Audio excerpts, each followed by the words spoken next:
இதெல்லாம் எங்கேருந்து வாங்கிட்டு வரீங்க நீங்கள்? சரக்கு உங்களுக்கு வந்து போட்டுறாங்களா இல்லை நீங்கள் போய் எங்கேயாவது வாங்கிட்டு வரீங்களா? இந்த ஃபேக்ட்ரி எங்கே வச்சுருக்கீங்க இதெல்லாம்? மவுண்ட் ரோடில் வாங்குறீங்க. மவுண்ட் ரோடில் எங்கே வாங்குறீங்க? உங்கள் ஓனர் வருஷம் பூக்கடை பஜார் இல்லையா? பூக்கடை பஜார் முதல்ல மவுண்ட் ரோடே கிடையாது. பூக்கடை பஜார் பாரிஸில் இருக்கு. இவ்வளோ ஓப்பனாக பண்ணுறீங்க தம்பி இந்த விஷயத்தெல்லாம். ஒவ்வொரு படம் தயாரிப்பாளர் எவ்வளவு தூரம் கஷ்டப்பட்டு தெரியுமா? ஒவ்வொரு படம் தயாரிப்பாளர் எந்த அளவு கஷ்டப்பட்டு இருக்காங்க. தியேட்டர்லாம் முன்னாடிலாம் 20 நாள் 30 நாள் ஓடின படங்கள் இன்னைக்கு 2 நாள் 3 நாள் கூட ஓடுறதே இல்லை. திருட்டு விசிறியை ஒழிக்கணும்னு நீங்க ஒட்டுமொத்த திரையுலகமே எவ்வளவு தூரம் போராடிக்கிட்டு இருக்கு.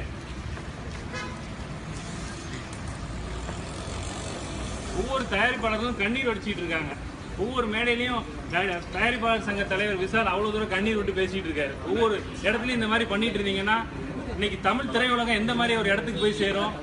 ஒவ்வொரு படமும் கோடிக்கணக்கான ரூபா போட்டு இன்னைக்கு ப்ரொடியூஸ் பண்ணிட்டு இருக்காங்க. இஷ்டத்துக்கு ஒரு 5 ரூபா 10 ரூபாய்க்கு நீங்க சிடி விற்கிறீங்க. அதனால எவ்வளவு பேர் அழிகிறாங்க தெரியுமா?